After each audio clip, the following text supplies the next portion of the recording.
Good evening my students and my dear friends. आप लोगों का मेरा यह चैनल ईटी क्लासेस पर स्वागत है। मैं इस वीडियो में आप लोगों से एक स्टूडेंट के द्वारा पूछे गए ज्यामितीय प्रश्न का सॉल्यूशन शेयर करूंगा, जो कि बहुत ही इम्पोर्टेंट प्रश्न है। हो सकता है जो बच्चे इस बार माध्यमिक देने वाले हैं उस माध्यमिक के एग्जाम में यह प्रश्न पूछ दे। चलिए तो इस प्रश्न को सबसे पहले पढ़ते हैं, क्या दिया गया है और क्या पूछ रहा है। एक वृत्त की दो जीवाएं ए बी एवं ए सी परस्पर लंबवत स्थित है। यदि ए बी बराबर 4 सेंटीमीटर एवं ए सी बराबर 3 सेंटीमीटर हो तो उस वृत्त के अर्धव्यास बताओ। तो इस सवाल को बनाने से पहले आप लोगों के पास कुछ प्रमेयों, कुछ थ्योरम्स का जानकारी होना आवश्यक है। उन थ्योरम को मैं अभी फिलहाल उन थ्योरम के बारे में, उन नियम के बारे में अभी तो बता दूंगा, लेकिन उन थ्योरम को सिद्ध करना भी आपको सीखना होगा। वो थ्योरम्स भी एग्जाम में पूछे जाते हैं। तो ये सारे थ्योरम्स, ज्यामिति का सारे थ्योरम्स भी अपने इस चैनल पर मैं शेयर करूंगा आप लोगों को। तो चलिए पहले हम लोग इस सवाल का सॉल्यूशन निकालते हैं। एक वृत्त की दो जीवाएं एवं ए बी एवं ए सी परस्पर लंबवत स्थित है। ये देखिए, ये वृत्त है, एक सर्कल है और इसका केंद्र O है और इसमें दो जीवाएं ए बी और ए सी है और ए बी की लंबाई 4 सेंटीमीटर और ए सी की लंबाई 3 सेंटीमीटर है। तो पूछ रहा है वृत्त का अर्धव्यास क्या होगा। किस प्रकार से फाइंड करेंगे वृत्त का अर्धव्यास, किस प्रकार से वृत्त का अर्धव्यास फाइंड करेंगे। तो हम लोगों को इसमें दो प्रमेयों का मदद लेना होगा। पहला प्रमेय, वृत्त के केंद्र से समान दूरी पर स्थित जीवाओं की लंबाइयां आपस में समान होती है। पहला प्रमेय। दूसरा प्रमेय, समानांतर चतुर्भुज, चक्रीय अर्थात वृत्त में स्थित या वृत्तस्थ समानांतर चतुर्भुज हमेशा आयत होता है। वृत्तस्थ समानांतर चतुर्भुज हमेशा आयत होता है।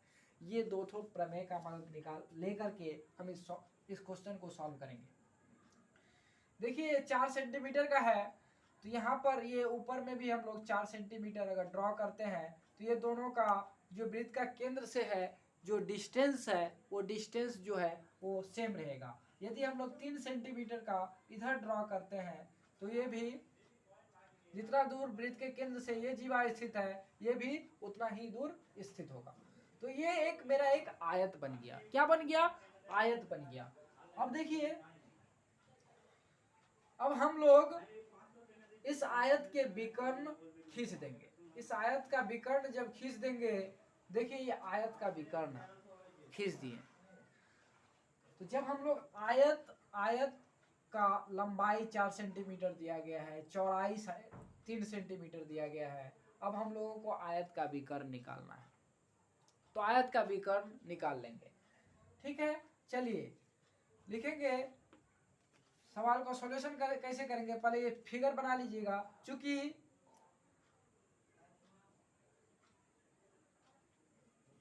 ए बी जीवा की लंबाई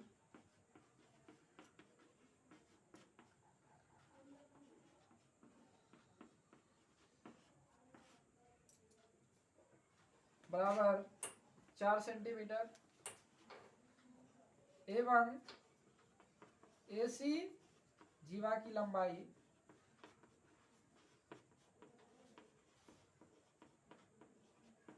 बराबर 3 सेंटीमीटर। अब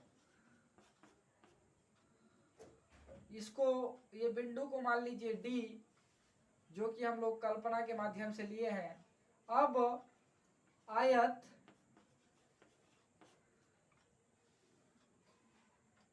ABCD में, ABDC में, ABDC लाइन से क्रम से नाम लेंगे। ABDC में विकर्ण का वैल्यू निकालेंगे। विकर्ण जो है वो है BC, और विकर्ण का वैल्यू जो आएगा वो आएगा आपका लंबाई स्क्वायर प्लस चौड़ाई स्क्वायर। लंबाई को शॉर्ट में लंबाई स्क्वायर प्लस चौड़ाई स्क्वायर इस तरह से डिनोट कर रहे हैं। ये चूंकि ये सेंटीमीटर में है तो ये भी सेंटीमीटर में आएगा, इकाई होता है फॉर्मूला। तो यहाँ पर हम लोग जब BC निकालेंगे तो यहाँ पर पुट करिए वैल्यू, लंब 4 स्क्वायर प्लस चौड़ाई 3 स्क्वायर, और ये आ जाएगा आपका सेंटीमीटर। अर्थात जब इसको निकालेंगे तो BC का वैल्यू आ जाएगा आपका 16 प्लस 9 सेंटीमीटर, इसीलिए BC बराबर 5 सेंटीमीटर। अब देखिए इस आयत का विकर्ण का लंबाई हम लोगों को पता चल गया 5 सेंटीमीटर। अब हम लोगों को विकर्ण का लंबाई तो पता नहीं करना था, हम लोगों को सवाल में पूछा है उस वृत्त का अर्धव्यास बताओ। तो उस वृत्त का अर्धव्यास कैसे फाइंड करेंगे, इसको पहले सबसे पहले नोट डाउन कीजिए, फिर हम आगे बताते हैं। देखिए ये जो BC है ये आयत का विकर्ण जरूर है, लेकिन विकर्ण होने के साथ साथ यह इस वृत्त का व्यास भी है।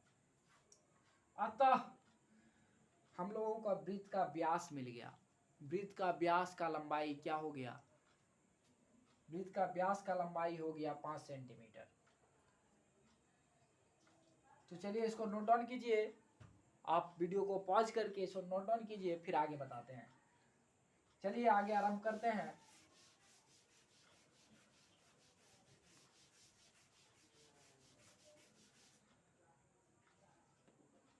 चूंकि BC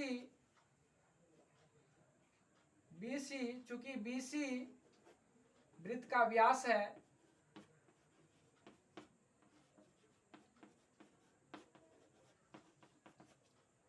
चूंकि BC वृत्त का व्यास है एवं BC बराबर 5 सेंटीमीटर,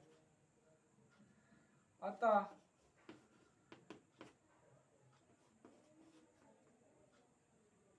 वृत्त का अर्धव्यास बराबर, व्यास में जब 2 से भाग देते हैं तो अर्धव्यास निकलता है, व्यास बट्टा 2 बराबर 5 बट्टा 2, और 5 में से 2 से जब भाग दीजिएगा तो ये हो जाएगा 2.5 सेंटीमीटर। आंसर डायरेक्ट लिख दीजिए। अतः वृत्त का अर्धव्यास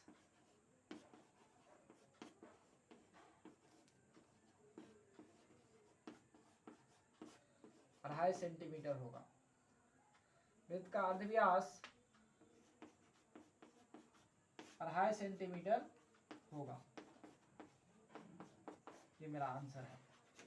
देखिए इस तरह के तमाम अच्छे से अच्छे ज्यामितीय प्रश्नों का सॉल्यूशन आप कब कर पाएंगे, जब थ्योरम्स को अच्छे से समझेंगे। उन सारे थ्योरम्स को हम अपने इस चैनल पर अपने इस वीडियोज के माध्यम से क्लियर प्रमाण के साथ समझाऊंगा। इसीलिए मेरे इस चैनल को आप ज़रूर सब्सक्राइब कीजिए और उन बच्चों तक शेयर कीजिए जो इन चीज़ों को जानने का जिज्ञासा रखते हैं, जो जानने का इच्छा रखते हैं। तो थैंक यू बच्चों, फिर मिलेंगे अगले वीडियो में। Thank you so much.